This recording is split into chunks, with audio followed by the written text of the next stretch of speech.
주님의 이름을 찬양합니다. 네. 아멘. 네, 제가 이 회중에 앉아서 같이 예배를 하는데 앞에 나와서 예배하시는 분들 표정이 너무 좋더라고요. 특별히 뒤에 콰이어라고 그러나요? 네. 하얀 옷을 입고 계신 분들, 네, 기준이 얼굴을 보고 뽑는 줄 알았습니다. 네, 근데 여기 와서 보니까 그냥 성도들이 다 예쁜 걸로 하도록 하겠습니다.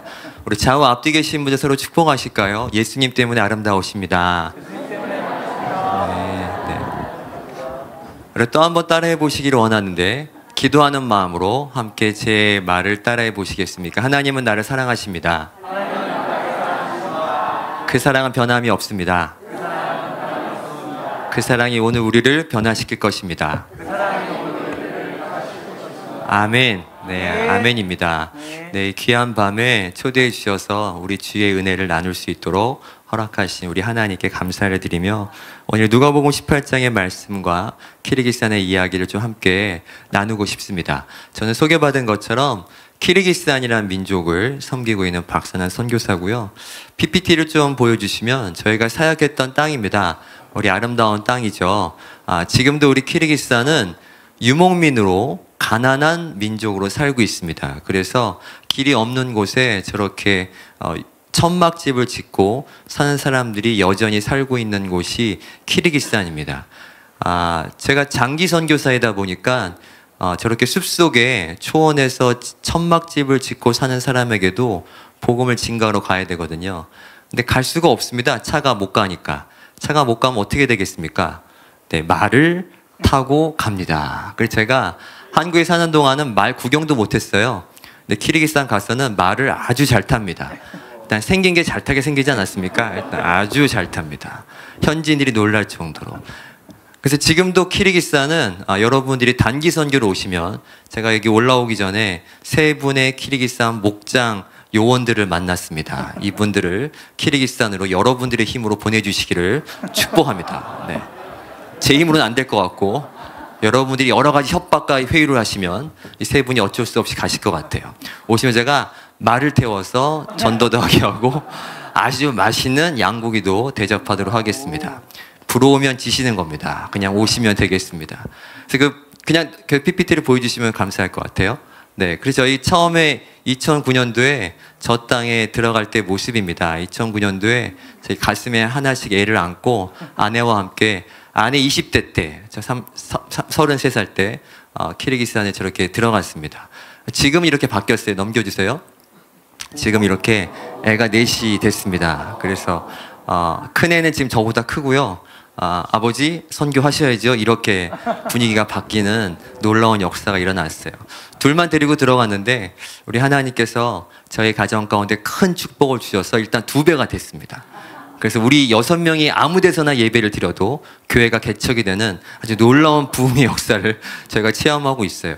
저희가 이것을 나눠드리는 이유는 저희는 키르기스탄에 사랑이 없다고 그래서 사랑 전하러 갔거든요. 복음이 없다고 그래서 복음 전하러 갔고 그 사람들이 빛이 무엇인지 모른다고 그래서 빛 대신 예수 그리스도 증거하러 갔는데 제가 살아보니까 선교라는 건 하나님께서 그곳에 가야 될 사람들이 있는데 갈 사람이 없어서 안절부절하다가 제가 고개를 삐짓고 올려서 주님 제가 한번 가볼까요 했더니 아이고 감사하다. 네가 그 땅에 가주다니. 사람을 보내려고 그랬는데 아무도 안 가서 내가 정말 노심초사했다 해서 보내는 것이 아니고 하나님은 그런 분이 아니시더라고요. 그분은 저 아니고도 보낼 사람들이 많았습니다. 근데 저를 보냈었던 이유는 일이 필요한데 사람이 없어서 제가 헌신하니까 그냥 감사해서 저를 보낸 것이 아니고 저한테 그 키르기스탄에서 하실 말씀이 있으셨던 거였어요.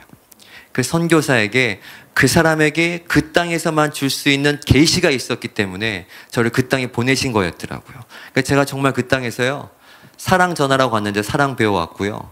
복음을 전하러 갔었는데 오히려 복음 배워가지고 오는 그런 놀라운 사랑을 경험하고 많은 것들을 배우고 제가 돌아왔습니다.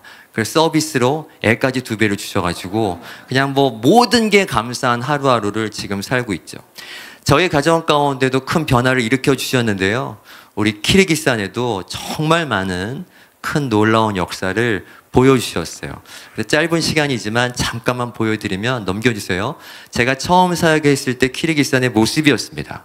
여러분 놀라시겠지만 저 위에 있는 사진은 뭐냐면 우리 키르기스탄이요 전 세계에 딱 2군데 남아 있습니다. 보쌈 문화가 아직도 있어요. 여자를 보쌈으로 결혼을 합니다. 또 이런 얘기를 하면은 안 오시려고 하는 여자분들이 계시더라고요. 걱정하지 마십시오. 그렇게 아무나 잡아가지 않습니다. 나름 얼굴을 봅니다. 그냥 외국인은 안 데려가지만 현지인들은 그냥 아무나 막 데려가는 문화가 아직도 있어요. 제가 6년 전에 뉴스를 봤었는데 키르기스탄 여자의 49%가 보쌈을 직간접적으로 경험을 했대요.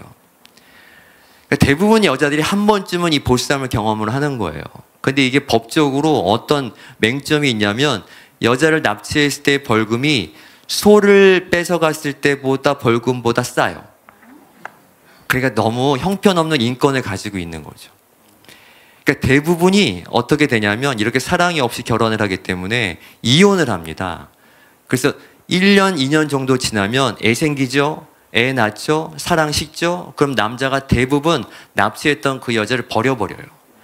그럼 남아있는 게 뭐겠습니까? 이 나라 가운데 남아있는 거라고는 과부하고 고아밖에 없어요. 그러니까 과부와 고아가 정말 많은 땅이 우리 키르기스탄입니다.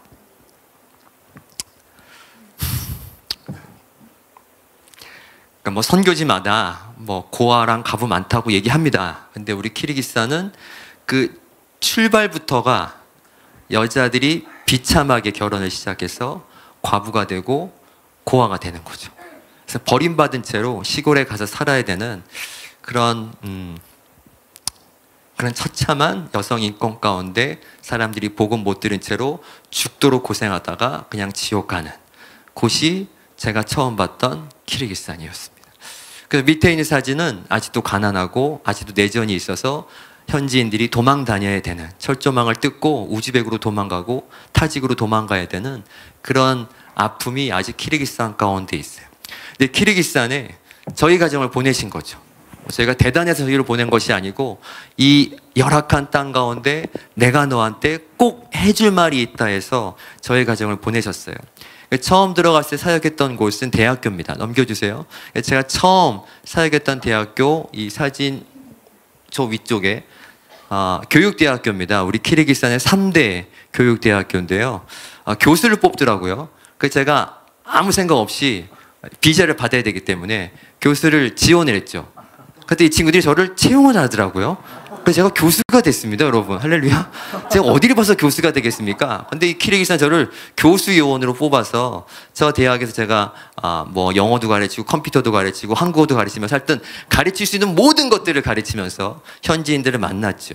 내가 저 학교에 처음 출근을 할 때 너무 기쁜 거예요. 왜냐면 일단 나를 교수로 뽑아줬다는 게 너무 신기하고 제가 뭐 한국에 살면서 교수가 돼보겠습니까? 여기서 교수래 다. 그러니까 출근을 하는데 너무 기쁜 거예요. 왜냐면 가서 제가 발견한 게 있어요. 제가 가서 하는데 저한테 엄청난 은사가 있더라고요. 이거 뭐 제가 많은 후배들을 봤는데 전 세계 제가 최고예요. 이걸 저보다 잘하는 은사자를 본 적이 없습니다. 제 은사는 뭐냐면 저는 잘 보세요. 저는 키르기즈랑 똑같이 생겼어요. 할렐루야. 이렇게 크게 웃으시면 안 되는데 이 분위기가 뭐가 잘못되고 있는데 너무 똑같아. 그래서 제가 길거리에서 한국말을 쓰고 있는데 한국말을 하는데도 현지인들이 와서 물어봐요. 너 어디서 그렇게 한국말을 배웠어? 너 진짜 잘한다 너. 이런 반응. 그래서 제가 어디를 가든지 외국인 취급을 안 받았어요. 제가 한국에 사는 동안은 30년 동안 계속 이 외국인 취급 받았거든요. 필리핀? 예멘? 이런 소리 많이 들었어요. 근데 아니 키르기스탄 갔더니 다 동포로 여기는 거야. 그 너무 좋아해. 게다가 한국인을 너무너무 좋아해. 한국어를. K-팝, 뭐 K-드라마 때문에 난리도 아닙니다. 그러니까 한국인이라는 것만으로도 인기가 최고야. 그러니까 제가 대학교에서 아이들을 가르치는데 제가 뭐 했냐면 저희가 대학교가 100분 수업이거든요. 100분 중에 10분만 수업을 했어요. 그 나머지 90분은 뭐 했게요? 드라마 얘기를 해줬어요. 한국 드라마 얘기를. 근데 우리 친구들이 한국 드라마를 보려면 이번 화가 끝나고 다음 화를 보려면 한 달을 기다려야지 볼 수가 있었어요. 그러니까 이게 얼마나 길겠어요. 드라마 아시는 분들은 아시죠? 이거를 기다릴 수 없거든. 근데 나는 그거를 다 보고 온 사람이야. 그러니까 그 다음 내용을 알아. 그러니까 수업 시간에 얘기를 해주잖아요. 그 다음 내용을 얘기해주면 우리 그 프레시맨 대학생들이 저를 어떻게 보는 줄 아세요? 거의 신이에요, 신. 알라 필요 없어. 저를 신처럼 여겨요. 그걸 막 우러러보고 제가 이렇게 부르면 거의 부르심을 당하는 느낌으로 목욕 제기하고 우리 집에 옵니다. 그러니까 인기가 너무 좋았지. 그러니까 너무 재미있는 거예요. 이 사역이 선교제 갔는데 너무너무 재미있게 하나님이 막 길을 열어주시고 사람들이 모이게 하시고 거기서 그게 복음 전하고 그럼 사람들이 또 그 복음 듣는 아이들이 대학생들이니까 교수님이 말하는 진리면은 그냥 진리겠거니 하는 거예요. 다 영접하고. 그래서 우리 쉽게 복음을 전해서 영접한 건 아니지만 정말 많은 수고와 땀을 흘려서 복음을 증거했어요. 이슬람권에서는 10년을 사역해도 교회가 안 될 때가 수두룩합니다. 근데 저희는 1년 만에 가서 교회를 세워서 넘겨주세요. 네, 넘겨주세요. 시간이 없어 넘어갈게요. 이렇게 첫 교회가 시작이 됐습니다. 이 친구들의 자부심이 있습니다. 우리 첫 모임이거든요, 지금. 그 대학교 개교일의 첫 번째 캠퍼스 처치였어요. 첫 번째. 그러니까 그 대학교에 외국인 교수가 가지도 않았고 선교사가 오지 않았던 겁니다. 그러니까 복음 증거하는 사람도 없었고 이 무슬림권 나라의 이 교육대학교에서 첫 외국인 교수가 선교사로 위장을 해서 들어가서 복음을 증거했고 그 친구들이 영접을 해서 첫 모임. 그래서 이 친구들은 자부심이 있어요.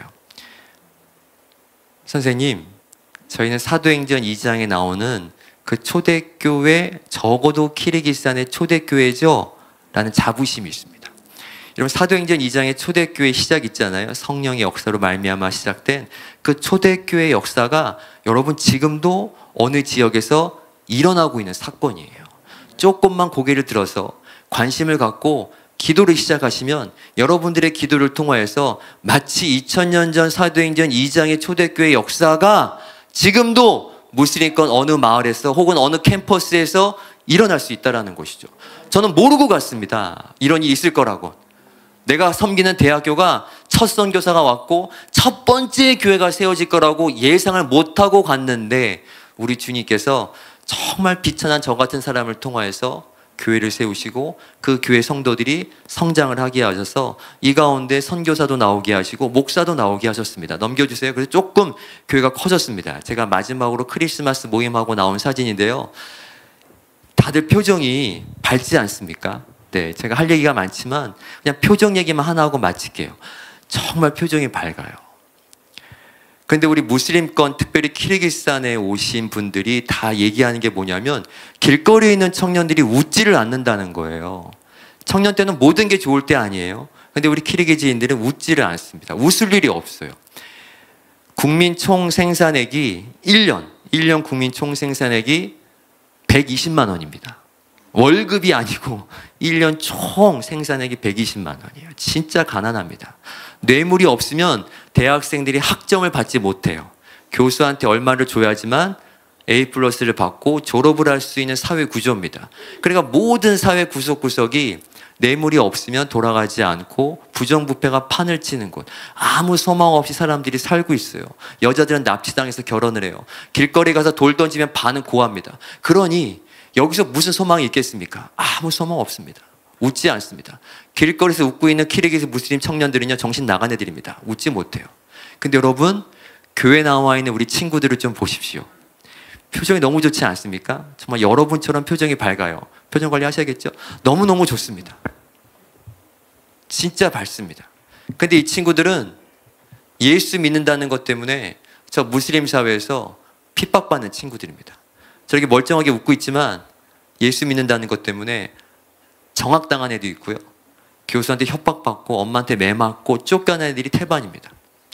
과부도 3명이나 있습니다. 그런데 밝습니다. 제가 길거리에 있는 친구들이랑 우리 교회 나와 있는 친구들 차이점이 뭔지를 곰곰이 생각해 봤어요. 차이는 딱 하나 있더라고요. 딱 하나. 저희가 은과 금으로 사역하지 않았거든요. 돈을 주지도 않았습니다.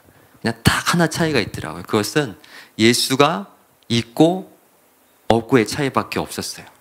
너무 심플한 진리이긴 하지만 예수가 있으면 1300년 웃지 못했던 사람들이 웃을 수 있습니다. 그게 예수 그리스도의 이름의 능력인 줄을 믿으시기 바랍니다. 정말 예수가 있으니까 더 상황이 안 좋은 친구들인데 웃더라고요. 기뻐하고 재밌어하고 매 맞고 왔는데 기쁘게 찬양을 해. 너무 감사한 거죠. 그러니까 제가 이 친구들한테 항상 했던 얘기가 있어요. 얘들아, 다 가졌어도 예수 없으면 아무것도 없는 거다. 아무것도 없어도 예수 있으면 다 가진 거다. 예수를 가지면 다 가진 거다. 예수 있으면 다 가진 것처럼 살아라. 여러분들이 아멘을 안 하니까 제가 똑같은 말을 3번 했습니다. 여러분, 예수가 있으면 다 가진 줄을 믿으시기 바랍니다. 여러분 안에 이미 예수께서 함께 하세요. 여러분의 어떤 상황 가운데에서도 우리는 그렇기 때문에 기뻐할 수 있고 감사할 수 있습니다.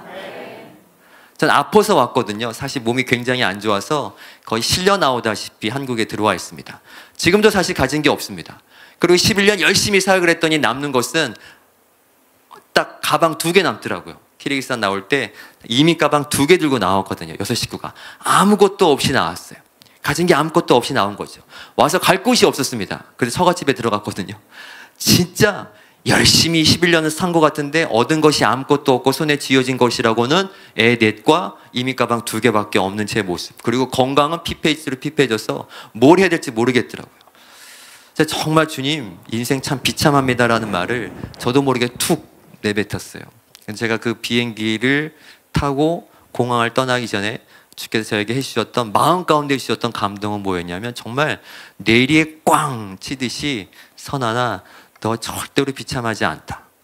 왜냐하면 오늘 너의 삶의 이야기가 오늘 나의 역사가 됐다 라고 이렇게 말씀해 주셨어요.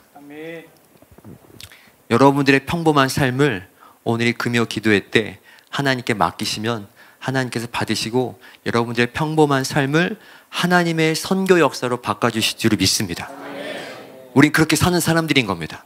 내 수고와 자기 증명으로 하나님, 나 이렇게 살았습니다 해서 충만한 사람들이 아니고 아무것도 아닙니다. 평범합니다. 할 수 없습니다. 평균 이하입니다.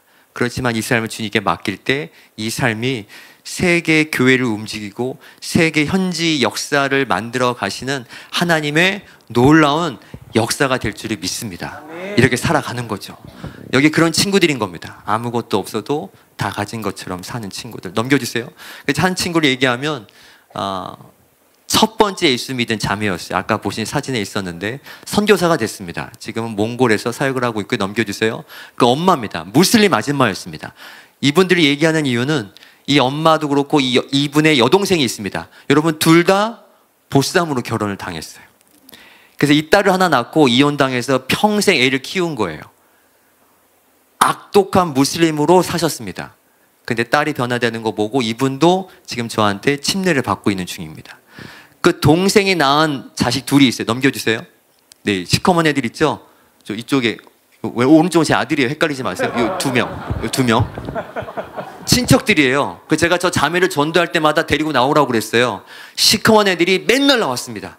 그 나올 때마다 제가 피자랑 햄버거를 사줬습니다. 그거 가장 좋아하거든.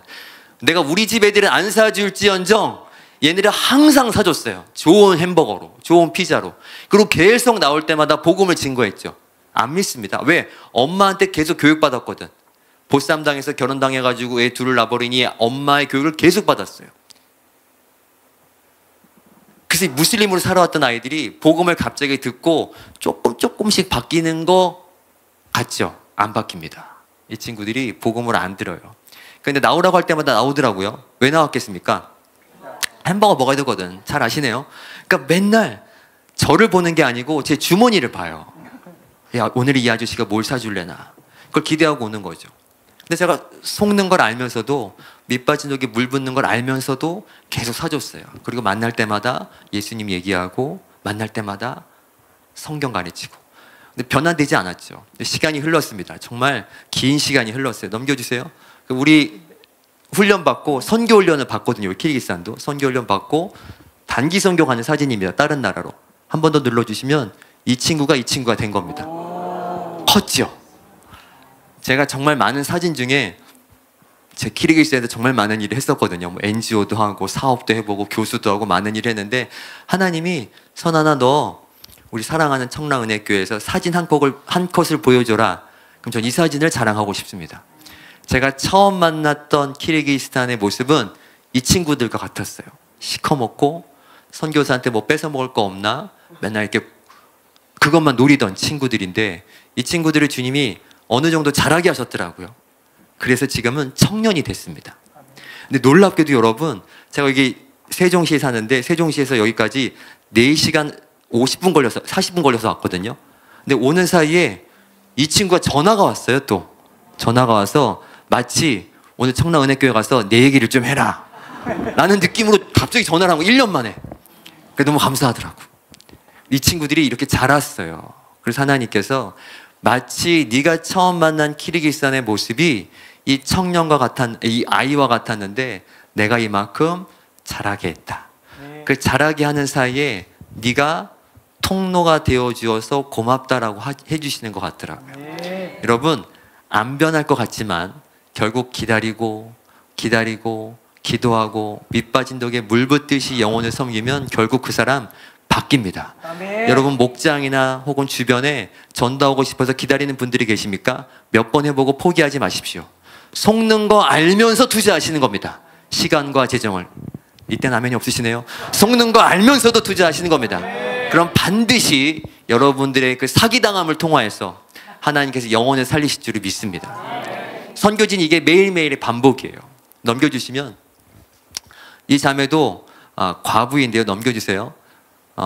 제가 얼마 전에 가서 키르기스탄을 가서 우리 리더들을 만나고 온 겁니다. 우리 청년 리더들을 만나고 왔어요. 그 중에 이 자매가 과부예요. 지금 애 하나 키우고 있는 과부입니다. 얘도 결혼을 잘못해서 애 낳고 애가 6개월 됐을 때 이혼을 당해서 혼자 교회 나온 친구예요. 뭐 모든 이야기를 스킵하고 그냥 결론부터 말씀드리면 신앙생활을 잘하게 됐어요. 그래서 저희와 함께 교제를 잘하고 믿음이 참 이쁘게 자랐습니다. 근데 제가 아파서 어쩔 수 없이 교회를 떠나고 나오게 되었고 그 교회는 우리 현지 리더에게 이양을 하고 나왔죠. 근데 우리 검은 옷 입은 형제가 이양을 받은 리더 형제인데 이 형제 저를 먼저 만났어요. 만나서 얘기하기를 교회 얘기를 여러 가지를 하다가 이 자매 얘기를 해주는 거죠. 마디나라는 자매인데 마디나가 요즘 너무 어렵습니다. 왜냐하면 이 친구가 그 컨테이너 임시 거처에서 살고 있거든요. 돈이 없어서 남편은 쫓겨나고 엄마도 얼마 전에 죽었어요. 그래서 애 하나를 그냥 컨테이너 박스에서 키우고 있는데 저희 키르기스탄이 겨울이 되면 추워지잖아요. 그럼 영하 40도까지 가요. 정말 춥습니다. 근데 이 아이가 그냥 이불 두꺼운 거 가지고 그 전기 난로를 가지고 이 애를 키우고 있었던 거죠. 근데 얼마 전에 수도까지 끊겼다는 거예요. 그래서 지금 굉장히 어려운 상황입니다 라고 저한테 먼저 귀뜸을 해주는 거죠. 그래서 제가 이 마디나를 만나기 전에 남아있던 제 경비를 다 털어서 가서 네가 몰래, 내가 줬다고 하지 말고 네가 몰래 가서 수도를 고쳐줘라. 물은 마셔야 되지 않겠냐라고 제가 지시를 하고 이 자매를 만났어요. 전 사실 자매를 만났을 때 우리 마디나가 자기 어려운 얘기를 막 하면서 좀 도와달라고 할 줄 알았어요. 그런 얘기를 하나도 하지 않고 선생님 없으니까 오히려 교회가 더 잘 되더라고요 라고 이런 얘기를 하더라고. 잘 키웠죠. 그리고 저희가 믿음이 잘 자라고 있습니다 뭐 이런저런 얘기를 막 하는 거예요. 그리고 끝까지 자기 힘든 얘기를 한마디도 하지 않더라고. 그 제가 얘기를 안 하니까 저도 대답할 필요가 없었죠. 그래서 꾹 눈물을 참고 공항으로 가려고 하는데 이 자매가 했던 마지막 말이 있어요. 제가 그 말에 무너지고 말았습니다. 뭐라고 했냐면 선생님 저는 과부로 살고 있지만 과부로는 죽지 않을 겁니다. 저는 선교사로 죽고 싶어요 라고 말을 하는 거예요. 제가 그 얘기를 듣고 그 아이를 안고 기도해주고 꼭 선교사 되라 그리고 제가 이렇게 축복해주고 제가 공항에서 빠져나왔습니다. 제가 비행기 타고 온 동안 계속 울었어요. 왜냐하면 제 소망이 이 키르기스탄 가운데 과부가 많고 고아가 많은데 이 친구들을 어떻게 섬기는 게 하나님이 원하시는 것일까 고민을 많이 했거든요. 저는 처음에는 예수 잘 전하면 되는 줄 알았어요. 근데 하나님께서 원하셨던 거는 그냥 예수 잘 믿고 교회 잘 다니는 수준이 아니고 이 과부가 선교사가 되고 고아가 목회자가 되고 이 사람들이 부모 없는 사람들이 남편 없는 사람들이 하나님의 사람으로 복음을 증거하는 그 수준까지 가는 거다라고 저한테 알려주시는 것 같았어요. 그 말씀 붙잡고 살았는데 그 얘기를 이 자매가 저한테 해준 거죠. 처음으로 하나님 선생님 나는 과부지만 과부로 살지 않고 선교사로 죽을 겁니다.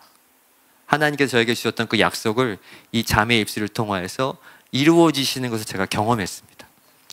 그리고 한국에 와서요, 한 달 정도가 지났거든요. 근데 한 달 정도가 지나니까 요즘 인터넷 전화가 잘 돼 있어서 제자들하고 인터넷 통화를 할 수가 있습니다. 이 친구한테 전화가 왔어요. 얘가 이제 부모가 없고 남편도 없으니까 제 아내와 저를 부모처럼 여겨요. 그래서 무슨 일이 있을 때 꼭 저희한테 물어보고 합니다. 전화해서 뭐라고 그랬냐면, 선생님, 학교에서 연락이 왔대요. 얘가 원래 의대생이었어요. 5년 전액 장학금의 의대생이었는데 결혼을 잘못하는 바람에 재봉틀 돌리는 과부로 살고 있는 거예요. 근데 그 학교에서 3년 만인가에 전화가 왔대요. 학교 사정이 너무 어려운 거예요, 지금. 그래서 뭐라고 제안을 했냐면, 너 원하면 다시 의대에 복귀할 수 있다. 그리고 예전처럼 장학생이다. 원하면 네가 필요할 때 등록을 하라고 연락이 온 거예요. 근데 내가 너무 학교를 가고 싶은 거예요. 공부를 하고 싶고. 근데 애가 있으니까 이게 부담이라 자기가 공부를 해야 되는지에 대해서 저한테 물어보는 거예요. 제가 밥을 먹다 말고 이 친구 전화를 받았는데 어떻게 했겠습니까? 당연히 하라고 그랬죠. 왜냐하면 제 마음 가운데 하나님이 정말 이렇게 얘기하시는 것 같았어요. 야, 선하나, 키르기스탄에 선교사 나왔다. 많지도 않은 선교사 하나 나왔는데 기왕이면 의료 선교다. 의대를 갈 수 있단다. 의대 보내라. 제 마음 가운데 이걸 그대로 제가 전했어요. 하나님, 지금 내 안에 있는 성령님이 이렇게 말씀하신다. 그나마 하나 남았는데 기왕이면 의료 선교사다. 너 꼭 공부해서 의료 선교사 되라라고 제가 막 축복해주고, 애는 걱정하지 말아라. 누구든지 키운다. 아마 내 아내가 키울 거다라고 내가 뻥을 치고 그냥 무조건 학교로 가라고 얘기를 했죠. 난 책임을 지기 힘듭니다. 난 책임질 수 없어요. 아무튼 그렇게 얘기를 하고 얘가 그 준비하고 있어요. 제가 그 얘기를 듣는데 얼마나 감사해요. 여러분, 이 아이가 입술로 고백한 거 한 달도 안 돼서 주님께서 길을 열어주시더라고. 선교사로 죽고 싶어요 그랬더니 하나님이 한 달도 안 돼서 나라 법을 바꿔가지고 자퇴한 애들도 다시 받게 해주셔가지고 이 친구가 학교에 들어갈 수 있도록 지금 준비하고 있습니다. 여러분, 과부입니다. 고아입니다. 근데 하나님께서 역사하시니까 웃게 됩니다. 기뻐할 수 있고 비전을 찾고 사명을 찾고 하나님 나라를 위해 자기 삶을 드리면서, 하나님, 내가 그냥 과부로 죽지 않고 선교사로 죽겠습니다라는 이런 놀라운 고백을 하는 과부로 변화되었습니다. 과부라는 상황은 바뀌지 않았습니다. 그런데 마음이 바뀌었어요. 비전이 바뀌고 사명이 바뀌고 고백이 바뀌었습니다. 여러분, 이 자매를 통하여서 이 자매보다 여기 못난 어떤 상황이나 어려운 가운데 있는 분이 없으신 것 같아요. 이 자매를 보시고 여러분의 상황이 어떤 기가 막힌 웅덩이 있는지 모르겠지만 그 상황은 어쩌면 안 바뀔 수 있어요. 기다림이 필요할 수 있습니다. 그렇지만 오늘 함께 기도할 때 이 자매의 도전을 보시면서 이 챌린지 가운데 우리가 우리의 생각을 바꾸시는 겁니다. 하나님, 오늘 밤에 성령님 오셔서 나의 생각도 바꿔주십시오. 나의 고백이 바뀌게 하시고 나의 시선이 바뀌게 하시고 나의 비전과 사명이 바뀌게 하여 주셔서 주를 위해 살다가 주를 위해 죽는 자로, 주님, 그런 성도로 진짜 크리스천을 살 수 있는 오늘 이 밤이 되게 하여 주시옵소서. 이것이 저와 여러분들의 고백이 되기를 주님으로 축복합니다. 저는 과부를 너무 사랑하는 거죠. 그래서 제가 무엇보다 누가복음을 좋아합니다. 누가복음엔, 여러분, 누가복음은요, 잃어버린 자들을 위한 복음서라고 많이들 얘기하는데 누가복음만 기록하고 있는 몇 가지 사건이 있는데 그 중에 한 가지가 과부 이야기입니다. 다른 복음서에는 과부 이야기가 없어요. 누가에만 4명의 과부가 등장합니다. 2장에 안나, 7장에 나인성 과부, 오늘 본문 말씀, 그리고 21장에 두 랩 돈 낸 과부가 나와요. 오늘 특별히 18장에 있는 이 과부를 통해서 우리는 뭘 나누고 싶은 거냐면 끊임없이 기도를 했대요. 뭐라고 기도했냐면 불의한 재판관한테 찾아가서 원수를 갚아달라고 기도했다는 거예요. 들어줄 것 같지도 않은 재판관인데 포기하지 않고 부르짖었다는 것을 기도로 묘사하고 있는 겁니다. 이런 뭔가를 구하는 사람들의 태도가 이 과부와 같은 것인데 뭘 구했겠습니까? 도대체 이 과부에게 어떤 원수가 있길래 들어줄 것 같지도 않은 재판장한테 찾아가서 원수를 갚아달라고 했겠습니까? 그럼 여자에게, 이 과부에게 치명적인, 가장 근본적인 원수는 뭐냐면, 이 문맥상 17장부터 읽어보면 문맥상 과부에게 있는 치명적인 원수는 뭐냐면 자기 남편을 죽인 원수를 갚아달라고 외치고 있는 겁니다. 내 남편을 죽여서 나를 과부 만든, 혹은 내 남편을 빼앗아 가서 나를 과부 만든 그 존재에 대해서 원수를 갚아달라고 외치고 있는 거예요. 근데 안 들어주는 거죠. 근데 이 여자의 모습이 마치 뭐와 같아야 되냐면 오늘 기도하는 저와 여러분과 같아야 되는 거예요. 왜? 여자가 남편을 빼앗겼어요. 그러면 이 세상에 살고 있는 저와 여러분들의 신랑을 잘 보셔야 됩니다. 우리의 진짜 신랑이 누구십니까? 예수님이세요. 근데 누가복음에 써 있어요. 5장 35절인가 읽어보시면 너희가 신랑을 빼앗길 날이 오나니 그때에는 금식하리라. 신랑을 빼앗길 날이 온대요. 그러니까 우리의 신랑을 빼앗길 날이 왔습니다. 왔어요, 이미 십자가에서. 그리고 우리는 신랑이 없는 사람들인 거죠, 세상에 봤을 때. 그러니까 우리는 세상의 입장에 봤을 때는 죽은 신랑을 믿고 있는 과부 성도들이라, 정신 나간 사람들. 그 여자랑 똑같은 거죠. 그 원수를 갚아달라고 우리는 외치는 사람들인 겁니다. 근데 우리가 우리 삶을 잘 묵상해 보면 여긴 아니신 것 같은데 가짜 남편이 너무 많은 거죠. 예수 말고도 다른 남편이 많은 거예요. 진짜 남편 말고 가짜 남편. 여기서 가짜 남편은 뭐냐면 내가 예수보다 더 사랑하고 예수보다 더 의지하는 그것이 우리 삶 가운데는 가짜 남편입니다. 그게 있다니까요. 제가 한국에 와서 너무 힘들어요. 환경 좋고 너무 편해. 근데 저는 힘들어요. 왜냐하면 이 과부의 삶을 진짜 신랑만 붙잡고 사는 게 너무 어려운 사회 구조라. 우리나라는 돈 쓰라고 나라에서 돈도 주더라고요. 너무 감사해. 제가 많이 받았습니다. 그래서 제가 한국에 와가지고 제가 실명을 거론을 하면 이마트를 가야 했었어요. 이마트를 갈 때 제 아내랑 둘이 앉아서 목록을 적었습니다. 이것만 산다. 자로나 우루나 치우치지 않고 이것만 산다. 아멘, 아멘, 아멘 하고 갔습니다. 이마트에서 다 샀습니다, 여러분. 돈도 없는데 가득 채워서 왔어요. 왜 안 살 수가 없겠더라고. 너무 키르기스에서 볼 수 없었던 상품들이 너무 많고 게다가 다 1+1이야. 안 사면 손해야. 다 샀죠. 그 집에 와서 펼쳐봤더니 그날 없으면 안 될 건 딱 하나 있었어요. 휴지. 휴지는 이제 화장실 가면 써야 되니까 그것만 필요하고 나머지 필요한 게 하나도 없더라고. 그래서 생각해보니까 한국 사회는 그날 없어도 될 것을 살기 위해서 엄청 몸부림치며 사는 거구나. 이거 못 샀다고 비교해가지고 비참해지고 교만해지고 이렇게 사람들이 사는 거구나. 왜? 키르기스탄은 이런 거 생각할 필요 없었거든요. 뭐 입을지, 뭐 마실지 이거 고민할 필요 없습니다. 키르기스탄 일단 먹을 게 별로 없어요. 그리고 이 옷도 그냥 뻔합니다. 이 자켓 하나 입고 다니거든요. 어디 좀 어려운 자리에 가면 자켓 입고 안 어려우면 벗고 이러고 다니거든요. 그러니까 너무 심플해. 근데 한국에서만 살았던 우리 처제 보니까 막내 처제는 장롱에 옷이 가득이야. 근데 맨날 아침마다 하는 얘기가 있어요. 난 입을 옷이 없어. 입을 옷이 없어. 도대체가 그냥 입을 옷이 없어. 맨날 그러고 출근을 해요.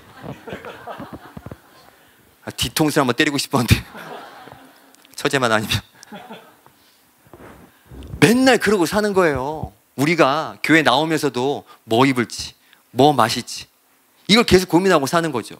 근데 주님이 말씀하셨잖아요. 그거 고민하지 말라고. 그거 고민하지 말아라. 여러분 하나님께서 다 아멘 하실 준비하셔야 됩니다. 하나님이 다 공급해 주십니다. 나보다 나를 더 잘하시는 분께서 나의 입을 것을, 나의 먹을 것을, 나의 마실 것을 주세요. 나의 생각의 많은 부분은 우리 하나님은 어떻게 하셨을까? 우리 주님이라면 어떻게 생각하셨을까? 어떻게 말하셨을까를 고민하며 사셔야 되는 거죠. 제가 선교지 살 때는 이런 고민을 안 했거든요. 그냥 아침에 일어나면 오늘 어디 가서 복음을 전할까? 오늘 어느 캠퍼스를 폭파시킬까? 오늘 어떤 놈을 붙잡고 사기를 칠까? 맨날 이 생각만 하고 살았거든요. 근데 여기 왔더니 계속 고민을 해야 돼요. 뭘 먹어야 될지, 청라은혜학교는 어떻게 가야 될지, 길을 왜 이렇게 막히는지 이러고 사는 거죠. 이거 고민하기 싫으시면 그럼 어떻게 하셔야 되겠어요? 네, 알지만 대답할 수 없는 이 분위기, 네, 이해합니다. 제가 이렇게 떠든다고 여러분이 갑자기 선교사 될 건 아니기 알기 때문에 말하지 않지만 마음 가운데 부담은 될지어다. 부담은 될지어다. 진짜 신랑만 붙잡고 사는 게 어려우신 분들은 빨리 회개하시고 선교사로 사시면 고민을 안 하고 그냥 오늘은 복음 누구한테 전해야 되나 살 수가 있어요. 청년이든 어린아이든 나이가 많으신 분들이든 누구든지 선교지에 가시면 일단 제가 교수를 시켜드리겠습니다. 이걸로 안 되나? 하여튼 먼 결로 아무튼 여러분들이 이 날마다 고민하지 않고 복음을 증거하는 사람으로 살 수 있다는 거죠. 여러분 이 땅에서도 그렇게 살 수 있습니다. 이 말씀이 진짜 하나님의 말씀이라고 믿는다면 그렇게 살아보세요. 뭔가를 의지하지 않고 고민하지 않고 오늘은 누군가에게 어떻게 복음을 증거할까? 커피숍에서 커피를 마실 때도 옷을 입을 때도 오늘은 이 옷을 입고 누구를 찾아가서 그리스도의 향기를 뿜어내볼까? 오늘은 어떤 커피를 누구랑 마시면서 예수 얘기를 해볼까? 이게 여러분 삶 가운데 습관과 같은 고민이 되시기를 축복합니다. 그게 선교적 삶이에요, 여러분. 다른 게 선교적 삶이 아니고 그렇게 사시는 거예요. 그렇게 살다 보면 어느새 선교지에 있는 걸 발견하게 되실 겁니다. 할렐루야. 근데 여자가 계속 외쳤어요. 잘 생각해 보세요. 여자가 재판관을 찾아갔는데 어느 날부터 이 재판관한테 찾아가서 기도하지 않는 거죠. 재판관 입장에서는 매일 왔었는데 이제 안 와. 여자가 매일 오다가 언제부턴가 안 와요. 왜 안 오겠습니까? 왜 안 오겠어요?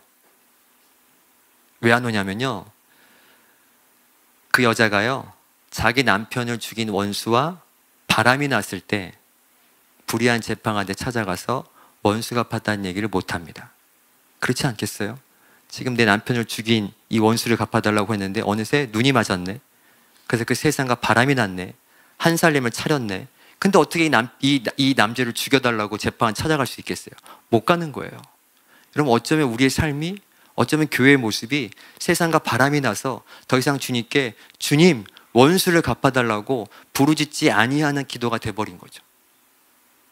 근데 제가 놀라운 것은 이 교회, 이 밤에 이 환경 좋은 곳에서 다른 곳에 계시지 않고 여기에 가득 채우셔서 기도하신 여러분들을 보면서 소망을 안고 제가 돌아갑니다. 하나님께서 저와 여러분들을 특별히 사랑하셔서 이 밤에 모여 끝까지 재판관한테 찾아가 부르짖는 하나님의 과부와 같은 성도들로 저와 여러분들을 부르신 줄을 믿습니다. 주님께서 말씀하십니다. 원수를 갚아준다. 속히 갚아줄 것이라고 본문은 써 있어요. 속히 갚아주신대요. 그러면 여러분 속히 원수를 갚아준다고 했을 때 이 남편을 빼앗긴 여자에게 원수를 갚는 가장 통쾌한 방법이 뭔 줄 아십니까? 이제 곧 마칠 겁니다. 뭐겠어요? 가장 통쾌한 방법은 뭐냐면, 제가 어디 가서 미국인가 어디 가서 이 얘기를 했더니 어떤 권사님이 저 뒤에 앉으셔가지고 새 신랑 그래, 새 신랑. 제가 아멘 할 뻔하면 했어요. 혹시 여기도 그런 분이 계실지 몰라. 새 신랑 아니야? 막 이런. 본문상 원수를 갚는 가장 통쾌한 방법은 8절입니다. 내가 너에게 이르노니 속히 그 원한을 풀어주시리라. 그러나 인자가 올 때에 세상에서 믿음을 보겠느냐. 무슨 말입니까? 여러분 원수를 갚는 가장 통쾌한 방법은 그 세상이 죽였다고 말했던 그 신랑이 살아서 돌아오는 겁니다. 그것도 만왕의 왕으로 이 땅의 심판주로 다시 오시는 거죠. 그럼 세상이 내가 네 남편 죽였다라고 자랑하고 있었는데 네 남편 없잖아, 죽었잖아, 십자가에서 죽은 거 내가 봤어라고 말하고 있는데 그 신랑이 그냥 살아서 올 뿐만 아니라 왕의 왕으로 오시는 겁니다. 심판주로 오시는 거죠. 그때 내가 네 남편을 죽였다고 말하는 세상의 눈동자가 어떻겠습니까? 엄청 흔들릴 겁니다. 부끄러울 겁니다. 어딘가에 숨어버릴 거예요. 그런데 반대로 그 남편을 기다리면서 부르짖었던 그 성도들, 부르짖었던 그 과부와 같은 성도들은 표정이 어떻겠습니까? 아까 보셨던 그 교회 친구들과 같은 표정이겠죠. 얼마나 기쁘겠어요. 이것만큼 통쾌한 방법이 있겠습니까? 죽었는데 살아서 왔어. 그런데 게다가 왕이야.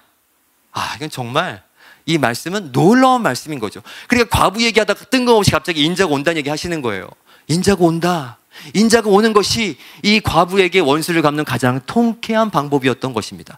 우리 이거 여러분 다 아시는 거예요. 혹시 들어볼 수도 있었는데 여러분 이거 다 아는 얘기예요. 우리 한국 사람들은 춘향전을 아십니다. 춘향전 아시죠? 춘향전이 이 얘기예요. 여러분 춘향이랑 이몽룡이랑 사랑했거든요. 거의 부부라. 근데 이몽룡이 공부하러 떠났어요. 성공하겠다고. 남아있는 춘향이가 뭐가 됐습니까? 과부가 됐죠. 과부가 되자마자 누가 오죠? 사또가 옵니다. 사또, 사단이랑 이름도 비슷해. 얘가 와가지고 숙청 들어라, 숙청. 숙청 들어라. 숙청 들어라. 나는 무슨 말이에요?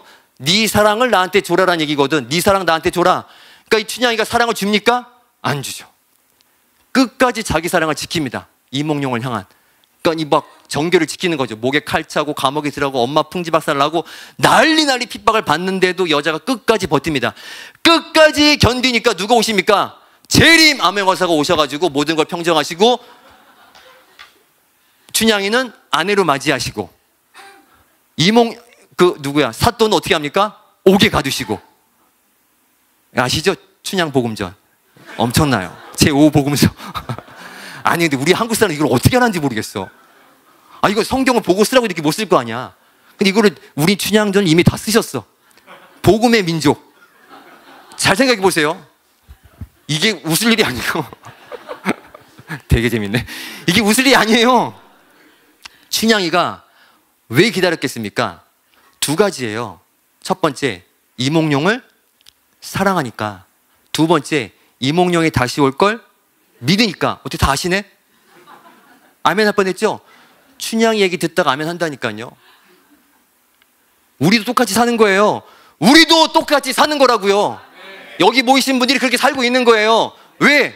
마태복음 24장 13절 12절 13절 14절 읽어보세요. 마지막 때는 뭐가 식어진다고요? 사랑이 식어져요. 사랑이 끝까지 붙잡는 사람들이 선교하는 겁니다. 사랑을 끝까지 붙잡는 거예요. 사랑이 다 식어진 세상 가운데 그 십자가의 사랑 붙잡고 사는 사람들, 예수 사랑 붙잡고 사는 사람들, 그리고 또 믿음이 있죠. 다시 올 거를 믿는 사람들. 마라나타 주 예수여 속히 오시옵소서. 이걸 믿는 사람들이 춘향이처럼 오늘 18장의 과부처럼 끝까지 부르짖으며 살 수 있는 거예요. 원수를 갚아주세요. 원수를 갚아주세요. 주님 원수를 갚아주세요. 말씀을 맺으면서 그럼 생각해 봐야죠. 이 여자가 부르짖으면서 외치니까 주님께서 원수를 갚아주신대요. 주님께서 오시는 것이 그 원수를 갚는 가장 통쾌하고 완벽한 방법이다라고 우리에게 가르쳐 주셨어요. 그럼 여자가 고민을 해야죠. 뭐를? 그 신랑이 빨리 속히 오는 방법이 성경에 있나? 찾아볼 필요가 있겠죠. 제가 아는 한 마태복음 24장 14절이 가장 가깝다고 믿고 있습니다. 이 천국 복음이 모든 민족 가운데 증거되기 위하여서 온 세상에 전파되리니 그제야 끝이 오리라. 그 끝이 되면 우리 주님께 다시 오신다고 하셨어요. 그 끝이 오기 위해서 우리가 해야 될 일이 뭔가를 봤더니 성경 말씀은 제가 이해하는 한 우리가 가지고 있는 이 복음을 모든 민족 가운데 증거하라는 거죠. 모든 민족 가운데 전파가 되면 그제야 끝이 온다라는 이 말씀을 붙잡고 저와 우리 가정은 이 말씀에 인생을 걸었습니다. 주님 아멘. 이 말씀을 이루어 주시옵소서. 부족하고 비천하고 연약하고 할 수 있는 거 아무것도 없는 자이지만 주님 기도하옵기는 이 말씀 붙잡고 키르기스탄 섬기겠습니다. 한민족 섬기겠습니다. 이 민족을 통하여서 모든 민족 가운데 복음이 증거된다라는 말씀을 하셨는데 그 말씀의 일부분을 극히 일부분을 저희 가정이 감당하겠습니다 하고 키르기스탄을 섬겨왔던 것입니다. 오늘 여러분 가운데 주시는 혹은 여러분의 목장의 그 이름대로 그곳을 섬기시면서 기도하실 때요, 우리 주님께서 이 마태복음 24장 14절의 말씀을 성취할 수 있는 주인공으로 여러분들을 부르시는 것이고, 그걸 통하여서 우리는 재판관한테 부르짖듯이 하나님 이 원수를 갚아달라는 이 부르짖음을 계속해서 하는 외치는 자의 소리로 우리 목장의 기도를 들어주실 줄을 믿습니다.